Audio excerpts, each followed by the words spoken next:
लोगों के बीच में देयर के यूज पर बात करने के लिए आया हूँ कि देयर का यूज हम कहाँ करते हैं, क्योंकि देयर के यूज में बहुत सारे कन्फ्यूजन होते हैं, बहुत सारे डाउट होते हैं, जहाँ पर आप इसका ट्रांसलेट करने में आउट हो जाते हैं। आज उसी डाउट और आउट पर मैं बात करने के लिए आपके सामने आया हूँ कि देयर का यूज हम कहाँ पर करते हैं। राइट।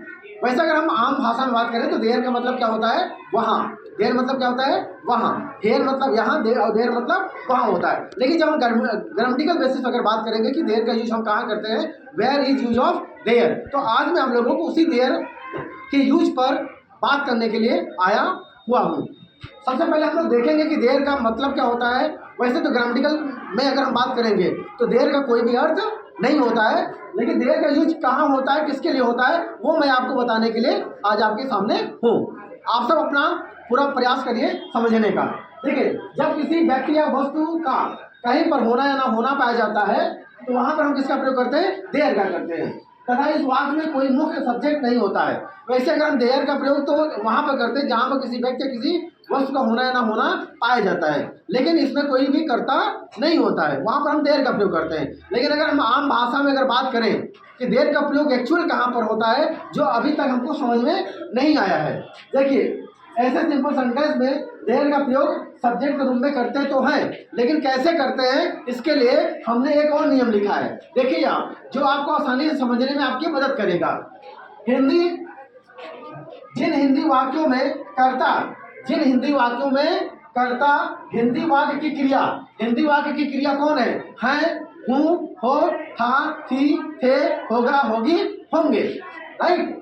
जिन हिंदी वाक्यों में कर्ता यानी सब्जेक्ट कौन हो सकता है, हम हो सकते हैं, आप हो सकते हैं, कोई और हो सकता है। राइट। ये सब्जेक्ट होता है। उन्हीं सब्जेक्ट के साथ अगर कोई है, हूँ, हो, था, थी, थे, गा, गे आदि अगर उसके साथ जुड़ा है तो आप समझ जाइएगा वहां पर किसका प्रयोग होगा, देयर का।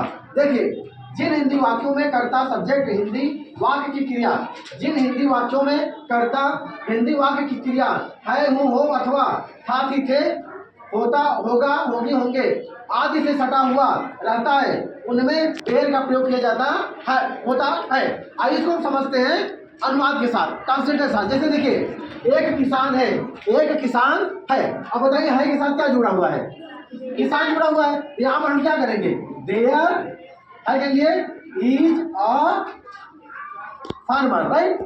कुछ है, देयर इज समथिंग, कोई है, देयर इज एनीवन, एक गाय है। अब बताइए यहाँ पर गाय जो शब्द है वो किससे जुड़ा है से, इसलिए यहाँ पर क्या लगेगा, देयर इज ए काउ। क्या होगा बेटा, देयर इज ए काउ। एक राजा था, यहाँ था शब्द है, था से पहले क्या है, राजा है। यहाँ क्या हम क्या लेंगे, देयर वाज अ किंग। एक डॉक्टर था, देयर वाज अ डॉक्टर। अगर हमने बात किया कि एक डॉक्टर होगा, जैसे हमने बात किया कि हॉस्पिटल में एक डॉक्टर होगा, तो हम वहां पर बात करेंगे देयर विल, क्योंकि गा के लिए हम क्या लगाते हैं, विल। क्या लगाते हैं, विल एंड सेल। राइट। यहाँ हम क्या, हॉस्पिटल में डॉक्टर होगा, क्या कहेंगे तब, there will be a doctor in the hospital. वहां पर हम देयर का प्रयोग करेंगे। अभी आप लोगों को समझ में नहीं आया, देयर का प्रयोग हम कब करेंगे। यहाँ पे देखिए, हिंदी वाक्यों में कर्ता हिंदी वाक्य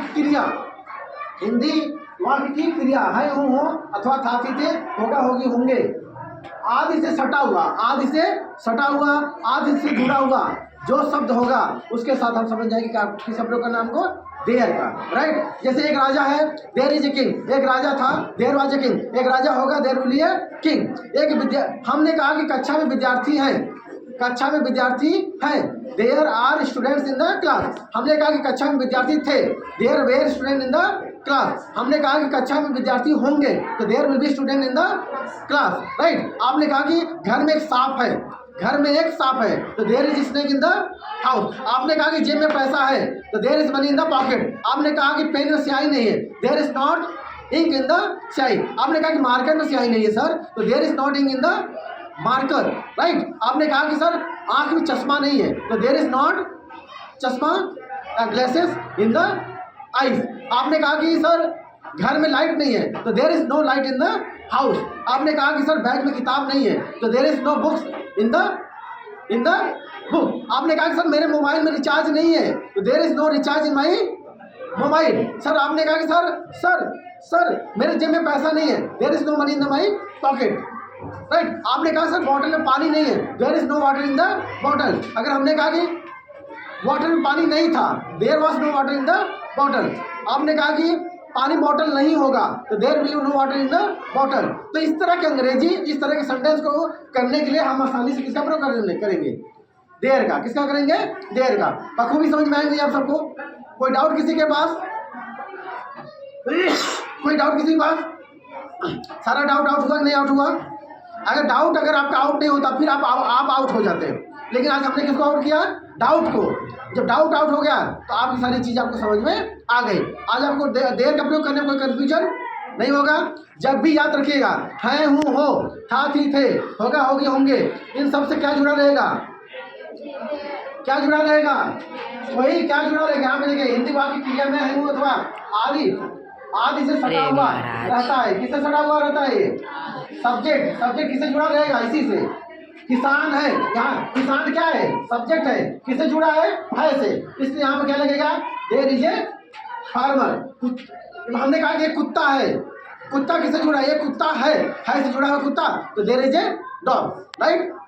आपने कहा कि सर स्कूल में कोई बच्चा नहीं है, तो there is no student in the school. आपने कहा सर ऑफिस में प्रिंसिपल सर नहीं है, there is no principal sir in the office. आपने कहा सर स्कूल में प्रिंसिपल सर नहीं थे, there was no principal sir in the school. Okay, thank you.